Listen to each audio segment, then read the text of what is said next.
샬롬 샬롬 샬롬 샬롬. 하나님 사랑합니다. 여러분 주 안에서 사랑합니다. 오늘 말씀은 한 절이죠. 조은혜 목사님 말을 잘 하시는 예수 그리스도는 어제나 오늘이나 동일하십니다. 그죠? 히브리서 마지막 장인 히브리서 기자는 성도들을 위한 실천적인 공면을 함으로 이 히브리서를 종결 짓고 있습니다. 13장의 중요한 것들 보고 갑니다. 13장 말씀 속에 갇힌 자를 생각하고 학대받는 자를 생각하라 이렇게 말하죠. 형제 사랑하기를 계속하고 손님 대접하기를 잊지 말라. 이로써 부지 중에 천사들을 대접한 이들, 그죠? 아브라함도 그랬었고 이삭도 그랬죠. 너희도 함께 갇힌 것 같이, 그래서 아들을 얻었어요, 그죠? 너희도 함께 갇힌 것 같이 갇힌 자를 생각하고 너희도 몸을 가졌은즉 학대받는 자를 생각하라 이렇게 얘기하고 있습니다. 학대받는 자, 갇힌 자를 생각하고 학대받는 자를 생각하라. 마태복음 25장 31절에 46절에 보면 주여 우리가 어느 때에 주께서 줄이신 것을 보고 음식을 대접하였으며 목마른 것을 보고 마시게 하였나이까 내가 진실로 너에게 이르노니 너희가 여기 내 형제 중에 지극히 작은 자 하나에게 한 것이고 내게 한 것이로다. 누가복음 16장 19절과 31절에도 부자와 나사로 이야기를 통해서 말씀하고 있죠. 그리고 4절에 보니까 모든 사람은 결혼을 귀히 여기고 침소를 더럽히지 않게 하라. 음행하는 자들과 간음하는 자들을 하나님이 심판하시리라. 5절에 돈을 사랑하지 말고 인마를 족한 줄로 알라. 그가 친히 말씀하시기를 내가 결코 너희를 버리지 아니하고 너희를 떠나지 아니하리라 하십니다. 5절이죠. 디모데전서 6장 6절에서 10절입니다. 자족하는 마음이 있으면 경건은 큰 이익이 되느니라. 우리가 세상에 아무것도 가지고 온 것이 없음에 또한 아무것도 가지고 가지 못하리니 우리가 먹을 것과 입을 것이 있은즉 족한 줄로 알 것이라. 돈을 사랑함이 일만하게 뿌리가 되나니 이것을 탐내는 자들은 미혹을 받아 믿음에서 떠나 많은 근심으로 자기를 찔렀다라고 얘기하고 있습니다.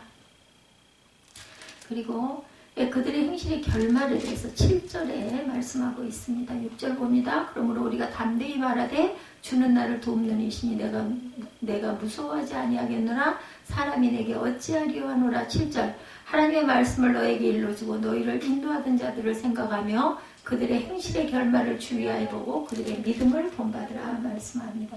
행실의 결말, 요한복음 5장 29절에 선한 일을 행한 자는 생명의 부활로 악한 일을 행한 자는 심판의 부활로 나오리라.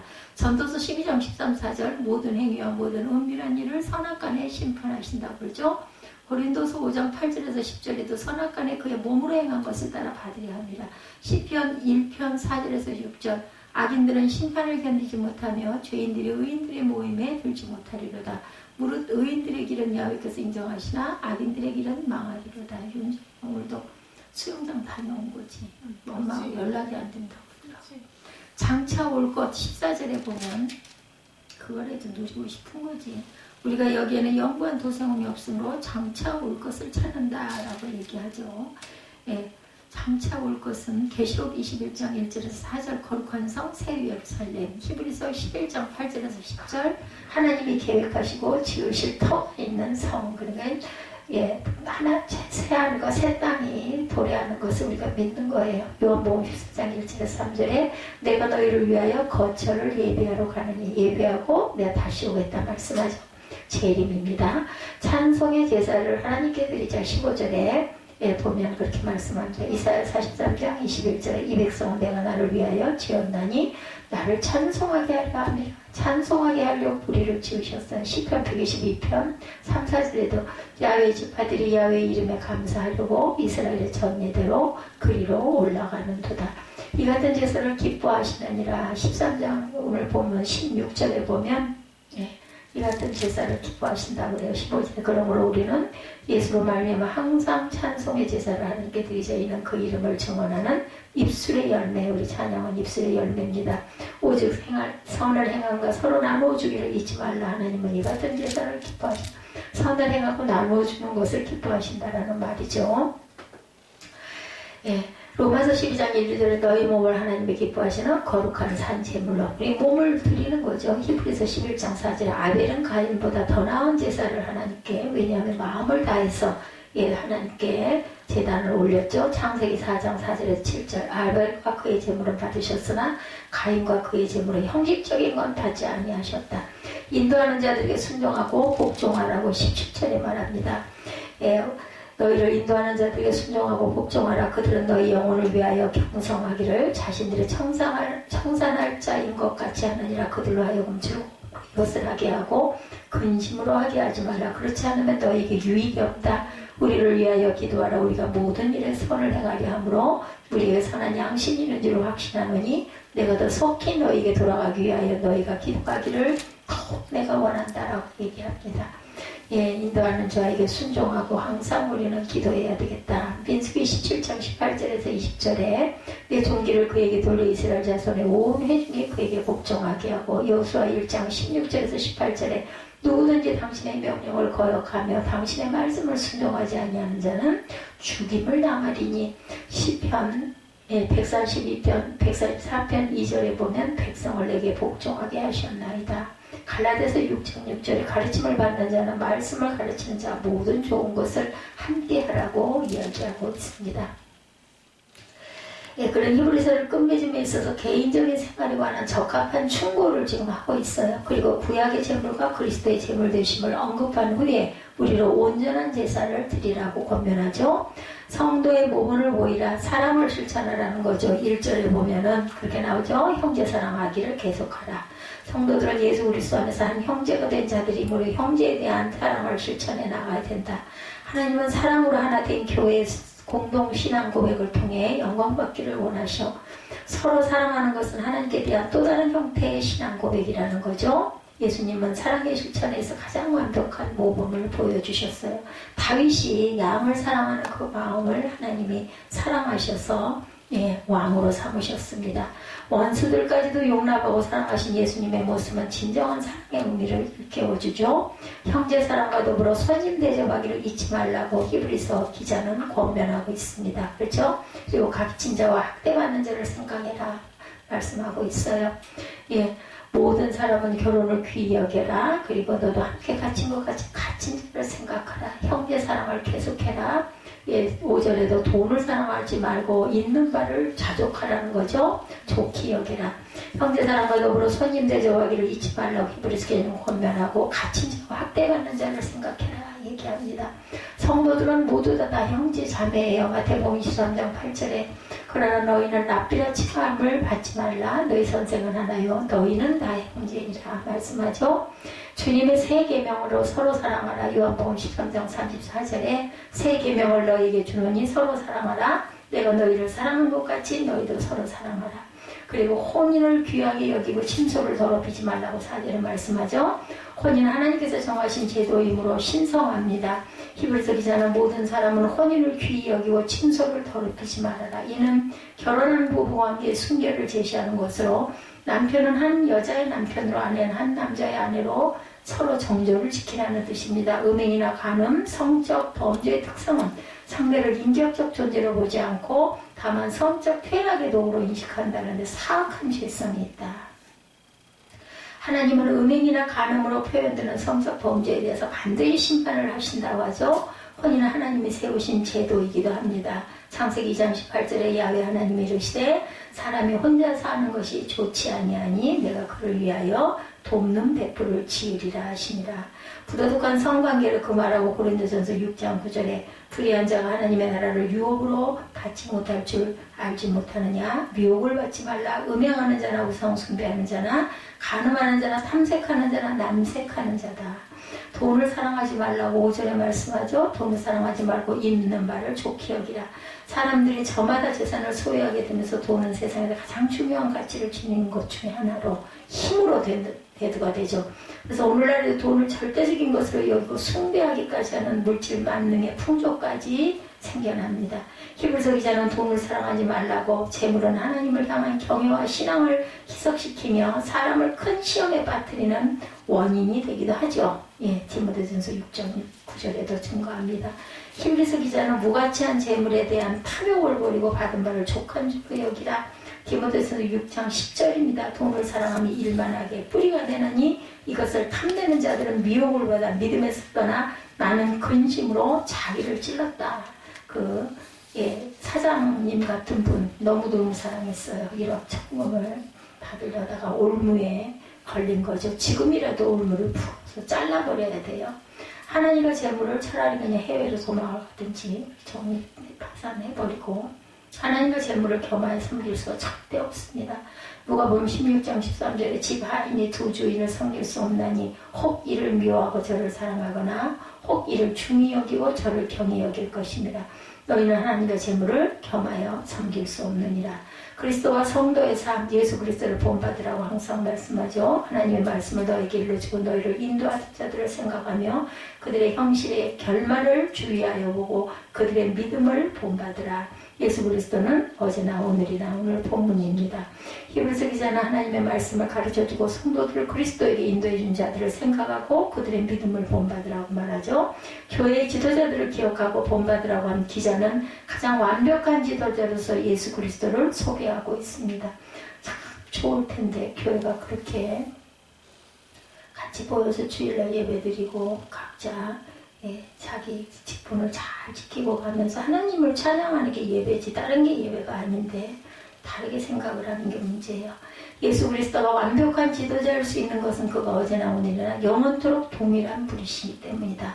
성도들이 본받아야 할 궁극적인 대상은 예수 그리스도 한 분밖에 없습니다. 그는 우리의 완벽한 길이요 진리요 생명이기 때문이죠. 예수 그리스도는 항상 우리와 함께 계십니다. 마태복음 28장 20절이죠.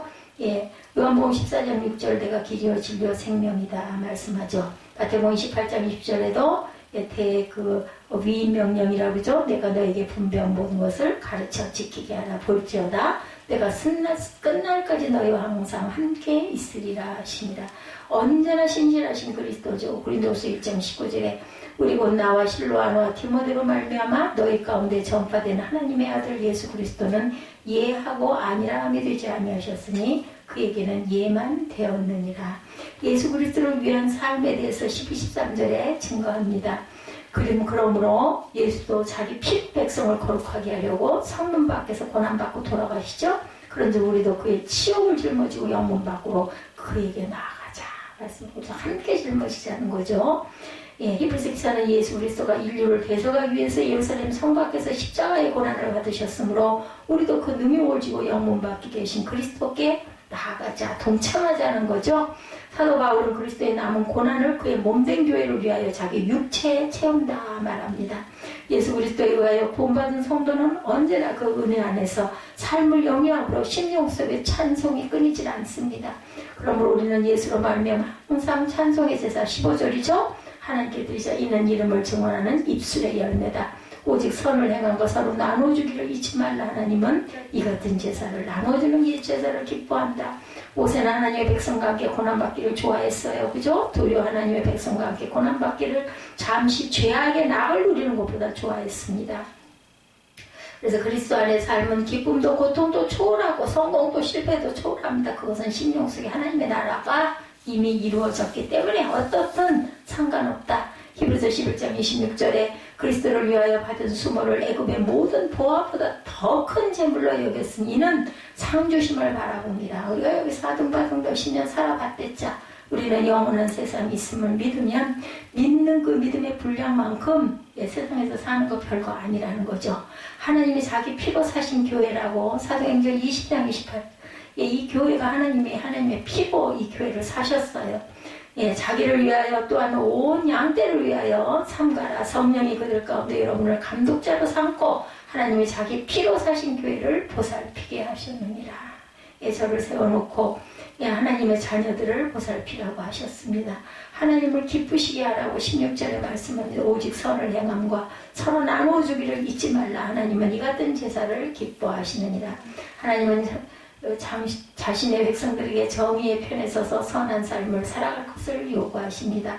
성도는 세상을 적당히 살지 말고 구별하여 살아야 합니다. 하나님께서는 할 것과 하지 말 것, 가야 할 길과 가야 가지 말아야 할 길을 가르치시죠. 예수께서 우리에게 세상의 소금이요 빛이라고 하신 말씀대로 우리는 살아가야 합니다. 성도는 하나님을 기쁘시게 하는 삶을 살아야 되겠죠. 항상 선을 좇으라. 데살로니가전서 5장 15절. 삼가 누가 누구에게든지 악으로 악을 갚지 말게 하고 서로 대하든지 모든 사람을 대하든지 항상 선을 따르라. 행위가 온전한 자 잠언 11장 20절에 마음이 굽은 자는 야훼께 미움을 받아도 행위가 온전한 자는 그의 기뻐하심을 받느니라. 마음이 굽어서는 절대 안 되겠죠. 지도자에 대한 태도, 인도하는 자들에게 순종하라. 17절에 너희를 인도하는 자들에게 순종하고 복종하라. 그들은 너희의 영혼을 위하여 경성하기를 자신들이 청산할 자인 것 같이 하느니라. 그들로 하여금 즐거움으로 이것을 하게 하고 근심으로 하게 하지 말라. 그렇지 않으면 너에게 유익이 없다. 성도들은 지도자들의 사역이 교회와 성도를 위한 것이며 하나님의 부르심과 뜻에 근거를 두고 있음을 인정하고 협력할 줄 알아야 된다. 하나님께서 교회를 위해 세우신 지도자들은 영혼에 대한 책임을 부여받은 사람들이죠. 따라서 성도들은 인도하는 지도자들에게 마땅히 순종해야 되겠다. 어떤 경우에도 그들을 근심케 하지 말라는 거죠.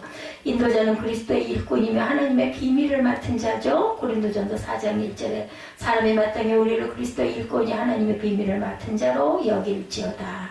인도자의 열매는 성도입니다. 데살로니가전서 2장 19절에서 20절. 우리의 소망이나 기쁨이나 자랑의 멸류관이 무엇이냐? 그가 강림하실 때 우리 예수 앞에 너희가 아니냐. 데살로니가전서 2장 20절에도 너희는 우리의 영광이요 기쁨이니라. 지도자를 위해서 우리는 것은 늘 기도해야 합니다. 히브리서 기자는 중보의 기도를 이 편지의 수신자들에게 부탁하죠. 성도들에게 기도를 부탁한 이들은 주의 명하심을 쫓아 선한 일을 힘쓰는 주의 특별한 일꾼들이라는 겁니다. 그들은 영혼들의 인도와 하나님의 영광을 위해 헌신하는 거룩한 사람들이고 성도들은 영적인 지도자들을 위해 기도에 힘써야 되겠다. 그들이 효과적으로 주의 일을 잘 감당하는 것은 바로 하나님의 나라를 확장하는 것이고 그것이 하나님의 영광이 되기 때문이다. 성도는 지도자를 위해 항상 기도해야 된다. 로마서 15장 30절에 형제들은 내가 우리 주 예수 그리스도와 성령의 사랑으로 말미암아 너희를 권하노니 너희 기도에 나와 힘을 같이하여 나를 위하여 하나님께 빌어라 말씀합니다. 로마서 31절에도 나로 유대에서 순종하지 아니하는 자들로부터 건짐을 받게 하고 예루살렘에 대하여 내가 섬기는 일을 성도들이 받을 만하게 하고 나로 하나님의 뜻을 따라 기쁨으로 너에게 나아가 너희와 함께 편히 쉬게 하라. 평강한 하나님께서 너희 모든 사람과 함께 계실지어다. 이렇게 기도합니다. 로마서 15장 33절까지의 내용입니다. 로마서 15장 30절부터 33절까지 하나님께서는 성도의 기도를 기뻐하시고 들으시죠. 휴대문 1장 22절에 오직 너는 나를 위하여 숙소를 마련하라. 너의 기도로 내가 너에게 나아갈 수 있기를 바라노라. 기도는 참 중요한 겁니다. 마지막 권면이죠. 이 히브리서 13장 수신자들에 대한 권면은 그 말임을 밝히면서 이를 용납하라고 말합니다. 지식이 많은 사람일수록 권면을 용납하기가 쉽지 않죠. 성도들은 자신의 신앙 성숙을 위해서 이런 태도를 지향해야 되겠다. 디모데가 동역자로 언급된 사실은 히브리서 저자가 바울일 것이라는 추정을 가능하게 합니다. 서신의 끝인 문안에 대한 부탁은 결속의 필요성과 중요성을 일깨워주죠. 그리스도는 교회의 머리가 되시고 성도들은 그리스도의 몸인 교회의 각 부분이고 각 지체다. 따라서 주의 뜻을 온전히 쫓을 때만 비로소 교회는 책임과 기능을 다하게 되고 하나님을 기쁘시게 할 수가 있다는 거죠. 성도들에게 무난하여 은혜와 평강을 원해야 된다. 골로새에 있는 성도들 곧 그리스도 안에서 신실한 형제들에게 편지하노니 우리 아버지 하나님으로부터 은혜와 평강이 너희에게 있을지어다. 섬기는 길을 찾아야 합니다. 로마서 15장 25절에 그러나 이제는 내가 성도를 섬기는 길로 예루살렘에 가노니 이는 마게도냐와 아가야 사람들이 예루살렘 성도 중 가난한 자들을 위하여 기쁘게 얼마를 연보하였습니다. 말씀하죠.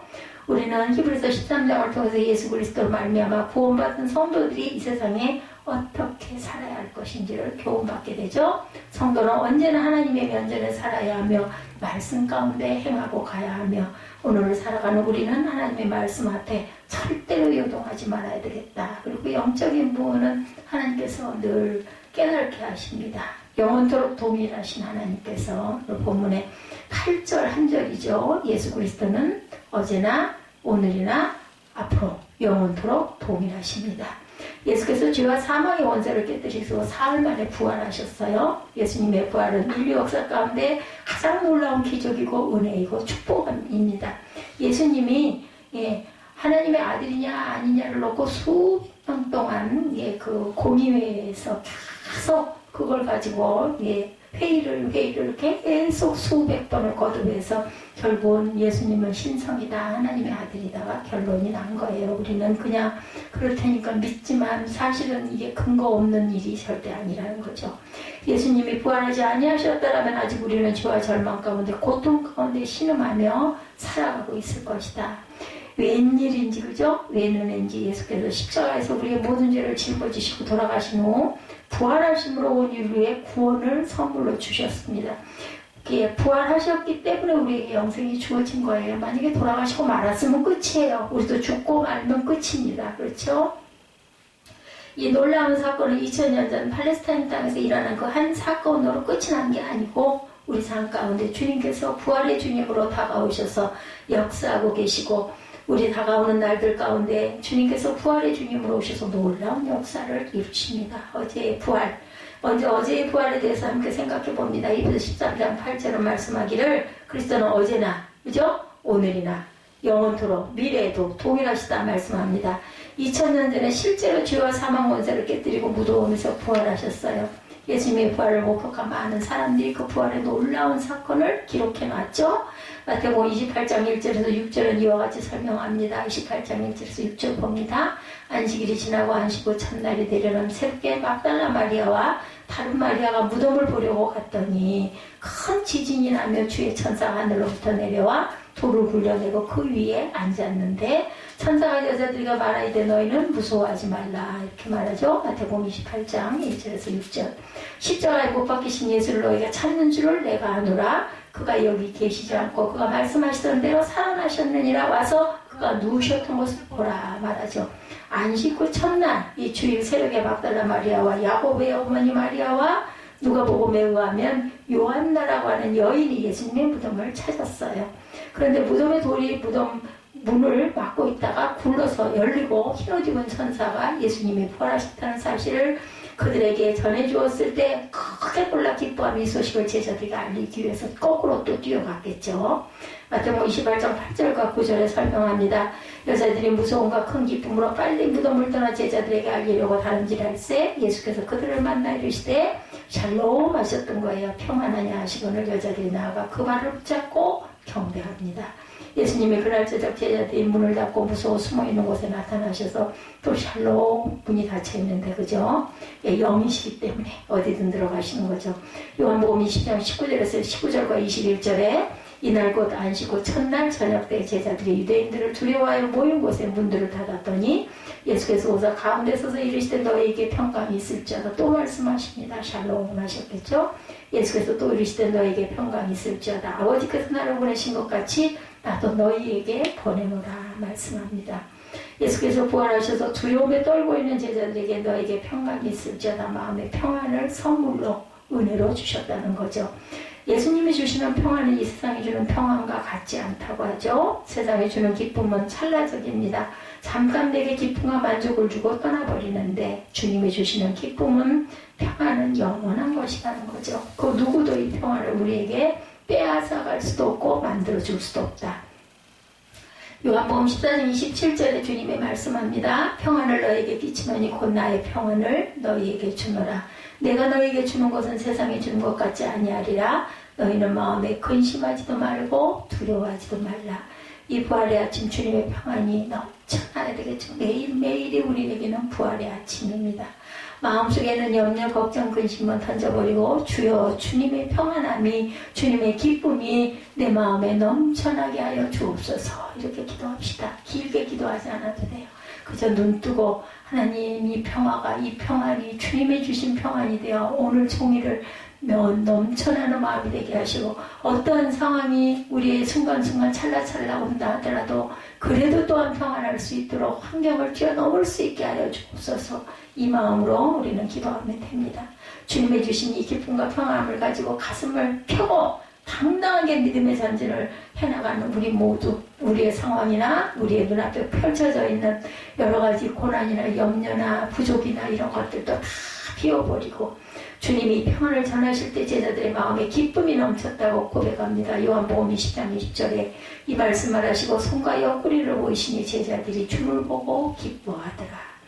주님의 평안함이 있는 곳에 기쁨이 있다는 거죠. 뭔가 마음이 우울하고 짜증이 나고 속상하고 기쁨이 없으면 주님의 평안함을 간구하시기 바랍니다. 아니 뭐 평안한데 뭘 자꾸 평안을 구하겠어요. 평안하지 않으니까 평안을 구하는 거 아니겠어요. 그죠?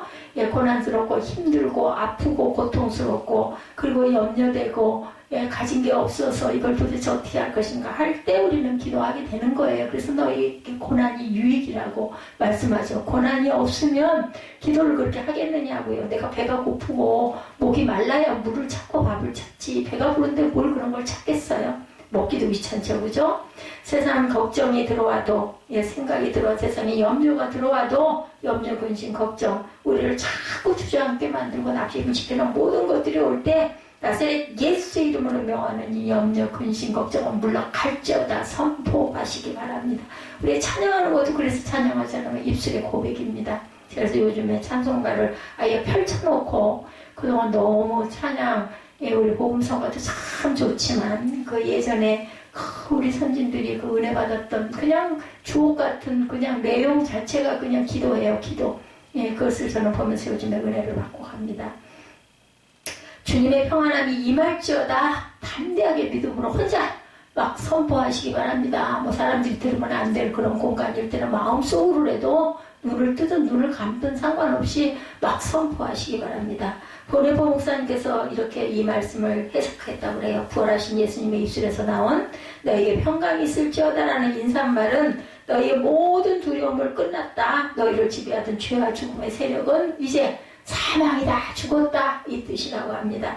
이제 하나님과 더불어 그리고 인간들과 더불어 너희 자신들과 더불어 평화를 누리게 되었다라는 선포. 친히 이런 평화가 되시는 분 예수 그리스도 십자가에 달리셨다가 부활하신 분이 우리와 임마누엘 오늘 아침에 예지에게도 어제 밤에 왔을 때도 임마누엘 하시는 하나님이 예수님이 함께 하시니까 겁내고 두려워하고 마음에 불안해하는 마음을 비워라 라고 얘기했습니다. 어떤 문제가 있든지 염려, 근심, 걱정, 내 마음에 상처, 슬픔, 괴로움이 있다 할지라도 십자가 밑에 내려놓고 이게 내려놓는 거예요. 내려놓음이에요. 그죠? 부활하신 예수님을 바라보시기 바랍니다. 주님이 우리 필요를 아세요. 절대로 죽이시지 않습니다. 부활의 주님 내 마음에 오시옵소서 나의 주인이 되어주셔서 내 마음속에 주님의 넘치는 평안으로 채워주시옵소서 이렇게 간구하시기 바랍니다. 그 평안을 가지고 주님 주신 기쁨을 가지고 승리의 삶을 살아가면서 주님께 감사의 찬양을 올려드리게 하여 주옵소서. 주여 나를 인도하여 주옵소서. 기도하십시다. 이 평화가 우리 마음 가운데 임하게 하시고 모든 성도에게 임하게 하여 주옵시고 우리나라의 대한민국 위에 임하게 하여 주옵소서. 코로나 바이러스를 능가하는 평안이 넘쳐나게 하시옵소서. 저 북녘 땅에도 임하게 하여 주옵소서. 그리하여 휴전선이 열리고 남북이 온전하게 통일되게 하여 주옵소서. 주의 복음 안에서 하나 되는 놀라운 역사가 있게 하여 주옵소서. 오늘의 부활입니다. 어제나 오늘이나 그죠? 오늘 예수의 부활은 어제의 부활일 뿐 아니라 바로 오늘의 부활이 되어야 한다는 거죠. 어제나 오늘이나 예수 그리스도는 어제나 오늘이나 영원토록 동일하다라는 말씀하신 그 말씀이 어제 부활하신 예수님이 오늘도 동일하게 우리에게 부활의 예수님으로 계시고 다가오시죠. 고린도전서 15장 10절입니다. 그러나 이제 그리스도께서 죽은 자 가운데 다시 살아나사 잠자는 자들의 첫 열매가 되셨도다. 여기 잠자는 자라고 하는 것은 성경에 주님 안에서 죽음을 맞이한 그러한 자들, 그죠?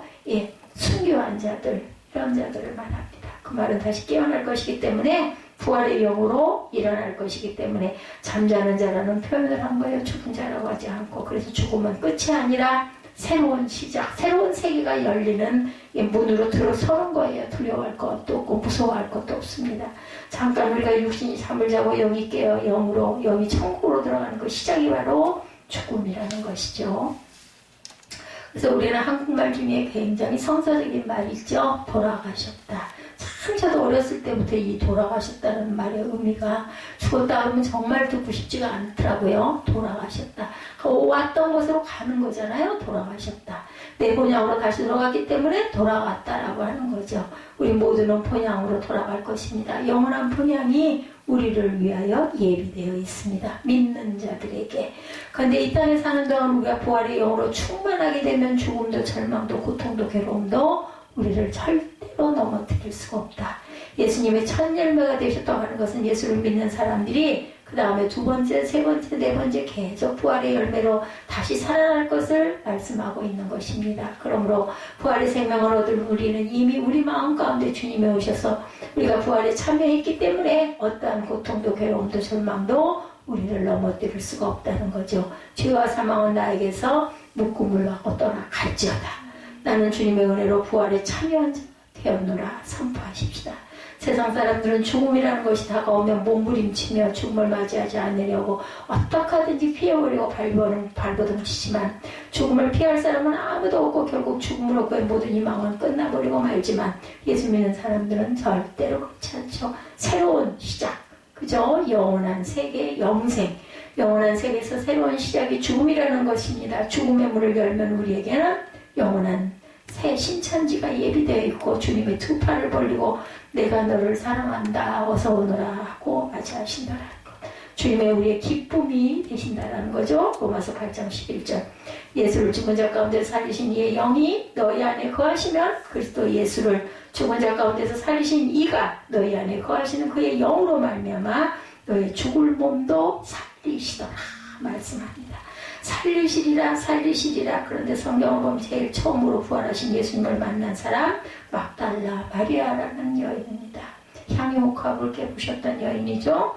무덤에 여인들 셋이 같이 가는데 다른 여인들은 너무 놀래서 제자들에게 이 소식을 전하러 뛰어가는 동안 막달라 마리아는 무덤을 떠나지 않고 겉을 돌면서 예수님 시신이 어디 있는지를 막 찾습니다. 울면서 부활하신 예수님에 대해서 그 마음 가운데 확신이 없었던 거예요. 염려가 되는 거예요. 너무 사랑했기 때문에. 천사들이 부활했다고 했는데도 정말 믿어지지가 않아서 자꾸만 울면서 예수님을 찾고 있을 때 예수님이 뒤에서 물으시죠. 요한복음 10장 15절입니다. 예수께서 이르시되 여자여 어찌하여 울며 누구를 찾느냐. 그 시대에 이 여자여는 존칭이라고 그랬죠. 마리아를 부르신 예수님이 지금도 우리를 부르고 계십니다. 안나야 에스더야 어찌하여 그렇게 염려하느냐. 왜 울며 고통 가운데 있느냐. 너희 문제가 뭐냐. 네 슬픔이 무엇이냐. 우리에게 지금도 묻고 계신다라는 거죠. 슬픔에 처한 막달라 마리아를 만나주시고 부활의 기쁨을 주신 주님께서 오늘 절망에 처한 우리를 만나기를 원하십니다. 슬픔에 처한 우리를 만나기를 원하시고 고통과 괴로움에 처한 우리를 만나기를 원하시고 병상에 누워 울고 있는 우리를 주님이 지금 만나기를 원하고 계십니다. 저는 몸이 이렇게 불편하고 아주 죽을 것 같이 아프고 있는데도 왜 그렇게 좋은지 모르겠어요. 누우면 그렇게 좋아요. 아주 너무 그렇다고 많이 눕지도 못하면서도 그 순간이 너무너무 좋아서 고대하고 기대하고 정말 신기할 정도로 그렇게 평안하고 좋습니다. 어저께 요집사도 와가지고 제 자리가 너무 아늑하고 좋아 보인다고 그러더라고요. 그래서 영은 통하나 영이 있긴 있구나 이런 생각을 했습니다. 그 뭐 별로 그렇게 뭐 화려하지도 않고 넓지도 않고 좁아 터진 그 공간이 전에도 그런 소리를 하더니 어저께 와서 또 그러더라고요. 아주 어제는 부들부들 수염부들처럼 부드러웠어요. 와가지고 딸 그거 오중복음 삼중축복 설명해 주라고 막 하면서 아주 얼마나 열심인지 몰라. 딸을 만들긴 만들 것 같더라고요. 보니까 아주 온 혼신의 힘을 다해가지고 수염만 빼면 나머지는 다 예지. 응? 그죠? 그 직업은 그냥 그건 부수적으로. 예. 그래서 제가 그때 그랬어요. 이윤정은 절대로 먹을 것 걱정은 안 하고 살겠다고. 12월 주잖아. 뭐 약간 미신적이긴 하지만 어디든 걔를 보면 그런 마음이 들었어요. 어디서 어떤 고통의 자리에 있든 간에 예, 어찌하여 울며 누구를 찾느냐 부르시는 주님의 음성을 듣고 주님의 만남이 이루어지시기를 주님의 이름으로 축복합니다. 마리아가 예수님을 만난 장면을 그리며 지은 찬송이 바로 442장 아세요? 저 장미꽃 위에 있을 아직 맺혀 있을 그때 귀에 은은히 소리 들리니 주 음성 분명하다. 주님 나 동행을 하면서 나를 친구 삼으셨네. 우리 서로 받은 그 기쁨 알 사람이 없도다. 감깃도록 동산 안에 주와 함께 있으려 하냐. 괴로운 세상 할 일마나 날 가라 명하신다. 감깃도록 동산 안에 주와 함께 있으려 하냐. 괴로운 세상 할 일마나 날 가라 명하신다. 주님 나와 동행하며 나를 친구 삼으셨네. 우리 서로 받은 그 기쁨 알 사람이 없도다. 우리 이따 결단 찬양할 때 이 찬양하십시다.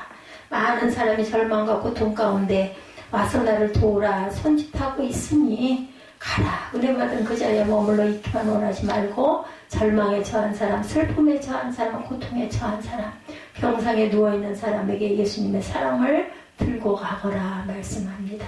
이것이 부활절의 메시지라는 거죠. 예수 믿는 사람들이 우리만 복받고 우리만 잘되고 우리만 기쁘고 우리만 행복하면 안 되는 거죠. 그것은 이기적인 신앙입니다. 우리 받은 은혜를 나눠 가져야 된다. 우리 사도사 12장에도 그렇게 말씀하고 있죠. 우리 서로 받은 그 기쁨은 할 사람이 없다. 우리 모두 다 이 기쁨을 받았어요. 이것이 부활절의 메시지. 이것이 바로 우리에게 주신 하나님의 은혜. 이제 그리고 영원토록 동일한 내일의 부활. 어제 오늘 같이 왔습니다. 내일 이 부활은 우리에게 다가오는 내일의 부활, 영혼의 부활이 되죠. 히브리서 13장 8절에 예수 그리스도는 어제나 오늘이나 영원토록 동일하시다. 우리에게 있는 것은 미래뿐입니다. 이 말을 하는 이 순간에도 이 말이 과거로 흘러가죠. 조금 전에 우리가 나눈 대화도 과거가 됐어요. 그리고 지금 이 말을 선포하는 이 순간이 현재입니다. 그리고 이것이 바로 또 1, 2초가 지나가면 그죠? 그것이 또 과거가 되죠. 오늘 그 삶을 우리가 바꿔가야 되겠죠. 다시는 돌아오지 않을 과거를 돌아보면서 한숨 쉬며 절망에 처한 삶을 바꿔가는 사람이 있다면 오늘 그 삶을 바꿔야 됩니다. 미래지향적으로 바꿔야 되죠. 다시 돌아오지 않은 과거를 돌아보면서 과거의 상처를 끄집어내지 말고 과거의 아픔과 슬픔을 되새기며 절망의 자리에 주저앉아 있지 말고 모든 과거를 털어버리고 가슴을 펴고 굳게 서서 믿음의 전진나가는 저와 여러분들이 되셔야 되겠죠. 시편 48편 14절에 놀라운 축복의 말씀이 있습니다. 이 하나님은 우리의 영혼이 우리 하나님이시니 그가 우리를 죽을 때까지 인도하시리로다 말씀합니다. 이 하나님은 영혼이 우리 하나님이시니 그가 우리를 죽을 때까지 인도하신다. 죽고 나면 영원한 세상에서 함께 있죠. 우리를 영원토록 주님이 인도해 주신다고 합니다. 우리가 숨이 다하는 그날까지 주님이 인도해 주실 뿐만 아니라 죽음 이후의 세계, 그지? 영원한 천국에서 우리를 또한 만나 이끌어 주신다는 거죠. 그럼 예수를 믿는 우리들이 뒤를 돌아보면 안 되는 거죠. 이미 지나간 과거, 우리의 과거와 기억은 딱 하나밖에 없습니다. 어느 날 내가 예수를 믿고 하나님의 자녀가 되었다. 이것만 기억하시면 돼요. 그 과거 외에 어떤 것도 상처도 아픔도 고통도 슬픔도 전부 다 잊어버리시기 바랍니다. 그 상처를 입었던 기억들을 더 이상 기억하지 말고 믿음의 주에 온전케 하신 누구를 예수를 바라보고 앞으로 미래로 나아가는 거죠. 우리에게는 미래밖에 없습니다. 그러므로 우리들은 예수 믿고 나서 미래지향적인 거룩한 꿈을 꾸며 주님을 바라보고 나아가는 큰 믿음의 사람들이 되어야 되겠죠. 히브리서 11장 1절은 믿음은 바라는 것들의 실상이요 보지 못하는 것의 증거라고 말씀하죠.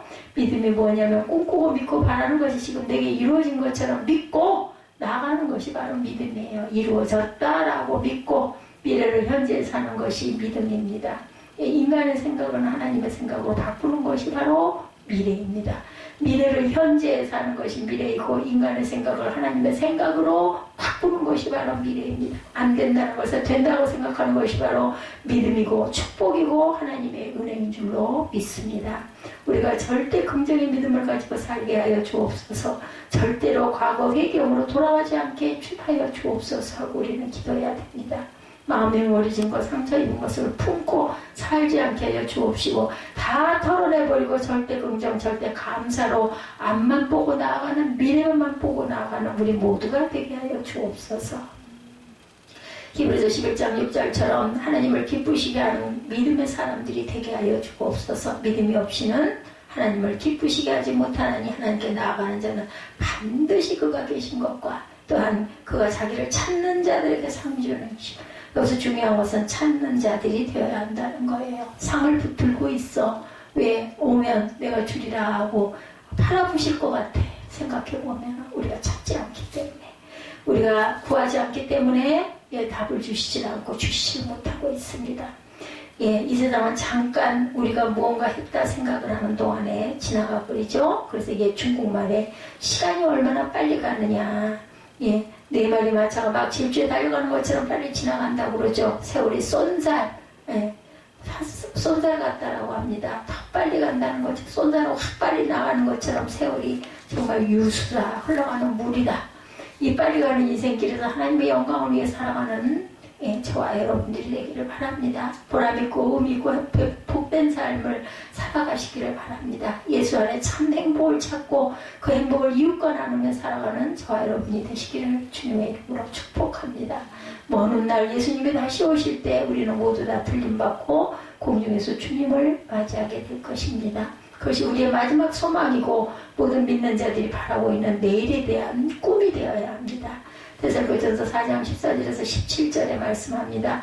우리가 예수께서 죽으셨다 다시 살아나심을 믿을진데 이와 같이 예수 안에서 자는 자들도 하나님이 그와 함께 데리고 오시리라. 우리가 주의 말씀으로 너에게 이것을 말하노니 주께서 강림하실 때까지 우리 살아남아 있는 자도 자는 자보다 결코 앞서지 못하리라. 주께서 호령과 천사장의 소리와 하나님의 나팔 소리로 친히 하늘로부터 강림하시리니 그리스도 안에서 죽은 자들이 먼저 일어나고 그 후에 우리 살아남은 자들도 그들과 함께 구름 속으로 끌어올려 공중에서 주를 영접하게 하시리니 그리하여 우리가 항상 주와 함께 있으리라. 어린 아기가 엄마 품에만 있으면 절대 두려움이 없어요. 엄마면 그냥 세상 땡큐 오케이예요. 그죠? 그 엄마가 어떤 엄마든 상관이 없습니다. 그 아이에게는 부활할 신앙을 갖고 있기만 하면 우리는 어떤 절망도 이기죠. 죽음도 이깁니다. 부활의 생명이 우리와 함께하고 있기 때문에 죽는다 할지라도 죽는 게 아니라 사는 거죠. 그죠? 영원한 삶. 깊은 우울증에 빠져 자살 충동 속에 몇 번이고 자살을 시도하다가 부활의 주님을 만나 독실한 크리스찬이 된 한 분의 간증에 마무리합니다. 어려서부터 부모님이 장사를 해서 본인은 늘 집에 혼자 있었다고 그래요. 그걸 늘 TV 보고 영화를 빌려다 보았는데 끔찍하게 사람을 죽이고 그런 영화를 주로 보았다고 합니다. 공포영화 왜 어린애가 그것을 즐겨봤는지는 모르겠지만 그러다 보니 밤에 잘 때 자꾸 흉측한 모습을 떠올리게 되고 영화를 봤을 때 끔찍한 장면이 떠올라서 제대로 잠을 자지를 못했다고 그래요. 그런데 초등학교를 가는데 친구 어머니가 무당이었대요. 어느 날 이 자매를 쳐다보더니 너는 구타하지 않으면 자살할 팔자야. 그때부터 무슨 어려운 일만 생기면 난 자살할 팔자인 것보다 난 죽어야 되겠다. 무당이 좋은 소리 하는 법이었어요. 맨날 뭐하라고 구타라고 하는 거죠. 우리에게 불안과 염려를 가져다 주고 그래야 뭐가 많이 나오니까. 그죠? 아까 변호사 얘기 똑같아요. 보면은 자꾸 협박하는 것이 사단의 계략인 거죠. 예수를 믿는 사람은 성령의 음성을 들을 줄 알아야 됩니다. 성령의 음성은 살리는 음성이면 무조건 성령의 음성입니다. 치료하는 음성이고 회복하는 음성이 성령의 음성입니다. 점점 우울증에 빠져서 이제는 난 죽어야 되겠다. 이해 안 될 때 힘들고 어려울 때마다 자꾸 자포자기 하고 나중에는 그가 친구를 다 끌어버리고 혼자 외롭게 그냥 자살을 시도하면서 죽을 생각만 하고 있었다고 합니다. 밤잠도 못 자고 얼굴은 아주 삐쩍 말라가지고 죽어가는 그때 어머니께서 이웃에 예수 잘 믿는 언니를 데리고 와서 복음을 전하게 했다고 그래요. 그 언니가 오자마자 성경기억을 펼쳐서 말씀을 하나 찾아 읽으면서 따라 읽으라고 하더래요. 마귀가 벌써 시몬의 아들 가룟 유다에게 예수를 팔려는 생각을 넣었더니 천천히 말씀을 따라 읽다가 그때는 큰 충격을 받습니다. 생각을 넣어준다는 말에 지금까지 내가 죽고 싶었던 이 사살 충동이 마귀가 넣어주는 것이고 넣고는 싶구나 생각이 든 거예요. 마귀가 벌써 시몬의 아들 가룟 유다에게 예수를 팔려는 생각을 넣었더니 이 말씀에서 그만 뒤집어진 거죠. 그래서 그는 크게 깨달음이 와서 언니를 따라 교회를 나가기 시작을 했다고 합니다. 교회 갔더니 목사님께서 죽은 자 가운데서 다시 살리신 것으로 모든 사람에게 믿을 만한 증거를 주셨습니다. 말씀하시더랍니다. 말씀을 읽어주시면서 부활의 소망을 그녀에게 가르쳐주고 그 부활하신 예수님이 자신의 죄를 위해 죽으셨다는 것을 믿게 되니까 얼마나 은혜가 되는지 눈물, 콧물을 쏟으면서 예수를 믿고 독실한 크리스찬이 되었다고 그래요. 그래서 지금은 아주 교회를 잘 나가는 그러한 그 자매가 되었다고 합니다. 그렇게 좋아하던 TV와 많은 영상물을 끊고 오직 말씀 읽고 예배드리는 일만 최선을 다하고 있다 고백을 하더랍니다. 왜 그렇게 나쁜 그런 것만 봤을까? 산자와 죽은 자의 주인이 되기 위해 이 땅에 오신 예수님, 그 전능자 앞에 저는 먼지와도 못한 존재였습니다. 저는 하나님을 무시하고 제 인생이 제 것인 줄 알고 날마다 죽기를 바라며 사는 악한 딸이었습니다. 오랜 시간 동안 마귀가 넣어주는 생각 속에 빠져 우울과 자살 충동에 시달렸습니다. 근데 부활하신 예수님이 찾아오셔서 색각이라는 무서운 수봉에서 저를 건져주셨습니다. 더럽고 추악한 저를 용서해 주시옵소서. 잘못했습니다. 다시는 마귀가 넣어주는 생각대로 살지 않겠습니다. 당신은 저의 주인입니다. 이렇게 고백하고 기도했다고 그러죠. 부활하신 예수님만이 우리의 유일한 소망이고 희망이죠. 예수 안에서 우리가 희망을 발견하고 꿈과 믿음을 가지고 약속의 말씀을 붙잡고 믿음으로 앞으로 전진하고 또 전진해 나가는 저와 여러분들이 되시기 바랍니다. 하나님께서 한평생 여러분과 함께 해주시는 놀라운 은혜와 축복 더하여 주실 것이고 우리 주위에 아직도 많은 사람이 절망에 차와서 우리를 도우라고 손짓한다는 것을 잊지 말고 우리는 이 사랑을 들고 나아가야 합니다. 죄의 절망에 처해 고통당하는 자들에 가야죠. 병상에 누워있는 그들에게 가야 합니다. 아무도 돌보지 않고 힘들고 어려운 고난 인생을 살아가는 독거노인, 소년, 소녀 가장들, 미혼모들, 노숙자들에게 우리가 주의 사랑을 들고 가야 되겠죠. 이것이 부활의 메시지죠. 가라 내가 너와 함께 할 것이다. 한평생 부활의 은혜와 축복이 저와 여러분에게 넘쳐나시기를 주님의 이름으로 축복합니다.